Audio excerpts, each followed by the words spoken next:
अस्सलामु अलैकुम वरहमतुल्लाहि वबरकातुहू व मग़फ़िरतुहू। Welcome to Anglo Urdu high school English medium standard 9. Okay, today we start the unit number 9, the bond of love. The author of this particular unit is Kenneth Anderson. Kenneth Anderson was an Indian-born British writer, and he was also nice hunter. And he wrote books about his adventures in the jungle of South India. ये एक basically एक author भी है और Hunter भी है. अपने जो एडवेंचर्स इन्होंने जंगल में किए थे उसके बारे में इन्होंने बुक्स लिखी है. और by birth he is an Indian, he was an Indian, but ये एक ब्रिटिश फैमिली से बिलोंग करते थे. और अबाउट 6 जनरेशन इनकी जो थी एंडरसन की, वो 6 जनरेशन से ये यहाँ पर सेटल थे. Basically he was from a Scottish family से बिलोंग करते थे. And his wife name was Blossom Fleming. He had 2 children, son named Donald and the daughter named June. Okay, this is the introduction of Kenneth Anderson, and now come to the theme of the chapter, sloth bear. Okay, this story about the bond between the pet animal and its owner.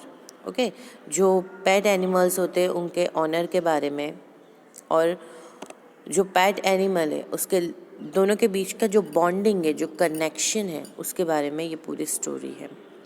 And this story is the personal account of Kenneth Anderson.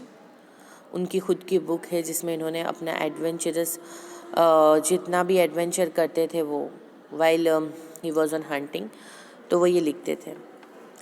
So first sloth bear के बारे में जान लेते हैं.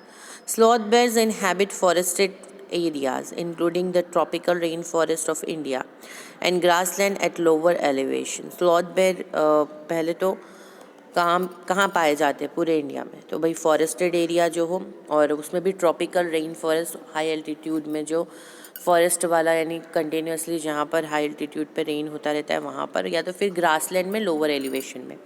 And sloth bears have very shaggy hairs. देखो shaggy hairs यानी ये जो है ना, ये हेयर, इसको शैगी हेयर बोलेंगे हम. ये इस तरीके के हेयर है. ऐसा लगता है शायद बहुत टाइम तक हम जब हेयर कॉम नहीं करते तो कैसे हेयर हो जाते हैं ना, इसको शैगी हेयर बोलेंगे. एंड लॉन्ग मज़ल किसको बोलते हैं? देखो मज़ल इसको बोलते हैं. मज़ल यानी कि प्रोजेक्टिंग पार्ट है. तो इसका जो प्रोजेक्टिंग पार्ट है ये बराबर, इसका जो नोज़ का पार्ट है it's a different from the normal bear. बराबर, स्लॉथ बेयर का जो नॉर्मल ये जो पार्ट है इस स्लॉथ बेयर से नॉर्मल बेयर से अलग है. बराबर. सो ये इसको मज़ल बोलेंगे, नोज़ एरिया को इसकी. Using their claws to dig, they can then use their lips to form a tube, which can go deep into the ground. और ये क्या करते हैं, इनके क्लोज जो है वो बड़े शार्प होते हैं, उससे ये ज़मीन को डिग करते हैं, और फिर वहाँ वो जो डिग करी हुई जगह होती है वहाँ पर अपना नोज़ का पार्ट है, लिप्स का पार्ट है, उसको अंदर डाल के वो कई माइल तक सक कर सकते हैं ज़मीन में. और into hard to reach areas like dead trees for their food. और कहीं पर भी यानी डेड ट्रीज तक भी ये पहुंच सकते हैं इसी तरीके से. Their main food is termites, जिसको हम उदय बोलते हैं, वो टर्माइट्स इनका main food. And you can hear them suck up their food from several feet away. बहुत दूर से भी ये अपना फूड अक्वायर कर सकते हैं, अपना फूड ले सकते हैं, बिकॉज के इनके अंदर जो एक एबिलिटी है अलग तरीके की, डिफरेंट काइंड ऑफ एबिलिटी दूसरे एनिमल्स से अलग है, क्योंकि ये क्या कर सकते हैं, काफ़ी दूर से सक कर सकते हैं. Okay, let's start with the chapter. I will begin with Bruno, my wife's pet sloth bear. I got him for her by accident. Okay, Bruno यही बोल रहा है कि भाई मैंने ब्रूनो के साथ स्टार्ट किया like as a family member because ये जो इनकी वाइफ का जो पैट एनिमल है स्लॉथ बेयर, बराबर इनका ही गिफ्ट दिया हुआ है इनकी वाइफ के लिए प्रेजेंट था ये. I got him for her by accident. और इनकी वाइफ के लिए इन्होंने कोई स्पेशल प्लान नहीं करा था कि मैं इसके वाइफ को ये स्लॉथ बेयर गिफ्ट करूँगा, but by accident it was done. 2 years ago we were passing through the sugarcane field near Mysore. वो बता रहे हैं कि whenever he was on the hunting near the Mysore, बराबर वहाँ पर वो शुगर कैन के फील्ड थे, वहाँ से पास हो रहे थे सब पूरे यानी पूरा hunting troop. People were driving away the wild pigs from the fields by shooting at them. और वहाँ पर ये लोगों ने क्या किया कि भाई दूसरे लोग भी थे और ये भी थे, इन्होंने वाइल्ड पिग्स जो थे शुगर कैन के फील्ड में घुस गए थे तो उन्होंने वहाँ उसे दूर करने के लिए उसको मारा.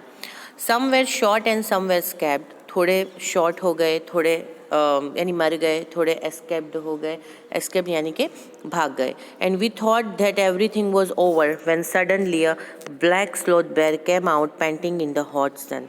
और सबको ऐसा लगा कि अभी वहाँ पर कुछ नहीं है, सारे पिक ख़त्म हो गए, जो न्यूसेंस हो रहा था वो कंप्लीट हो गया.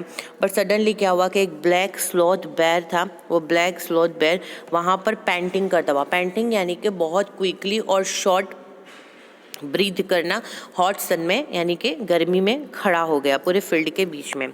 Now I will not shoot a sloth bear wantonly but unfortunately for the poor beast one of my companions did not feel that way about it and promptly shot the bear on the spot.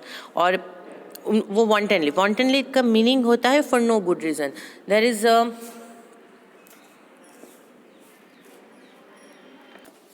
वांटनली का meaning होता है for no good reason. Kenneth Anderson को लगा कि भाई कोई मेरे पास reason नहीं है कि ये पुअर बीस्ट को मुझे मारना है, but unfortunately the trooping hunters and the other companion went with him in this troop not felt the same. Okay, उन्हें ये फील नहीं हुआ तो उसमें से एक कंपेनियन ने क्या किया, सडनली उसे मार दिया ऑन दिस स्पॉट, वो बेयर को शॉट कर दिया. As we watched the fallen animal, we were surprised to see that the black fur on its back moved and left the prostrate body. Prostrate meaning का क्या होता है, जब हम ज़मीन पे गिरते हैं तो औंधे मुंह गिरना. ओके, यानी ग्राउंड जो फेस जो हो वो ग्राउंड की तरफ होकर ऊंधे गिरना. जब ये वो मरे हुए स्लॉथ बेयर को देखने गए तो बड़ा उन्हें सरप्राइज़ हुआ कि कुछ ब्लैक फर्स आए उसकी बैक पर. ये जो स्लॉथ बेयर को मारा है उसकी बैक पे कुछ ब्लैक फर्स आए, वो क्या हो रहा है, वो अभी मूव कर रहा था, हिल रहा था. Then we saw it was a baby bear that had been riding on its mother back.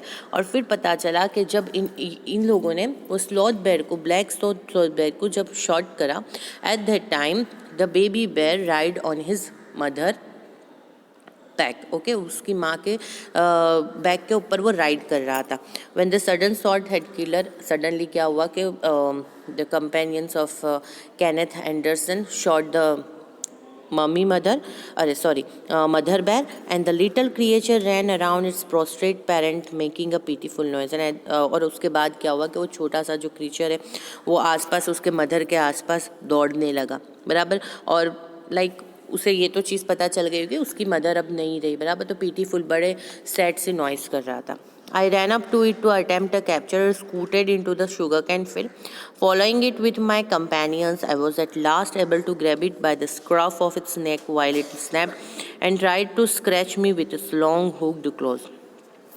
What Kenneth Anderson said that when he tried to attempt to capture him, बराबर, it ran away into the sugar cane field and फिर वो companion जितने भी थे उन्होंने उसको follow करते हुए वहाँ तक वो सब पूरे गए और वो छोटे से बेबी बेयर को ग्रैब किया, यानी निकाला, उसकी जो नेक थी वहाँ से पकड़कर उसको उठा लिया, बराबर. ग्रैब करना यानी कि कोई चीज़ पर होल्ड कर देना टाइटली, तो होल्ड कर लिया, उसको पकड़ लिया.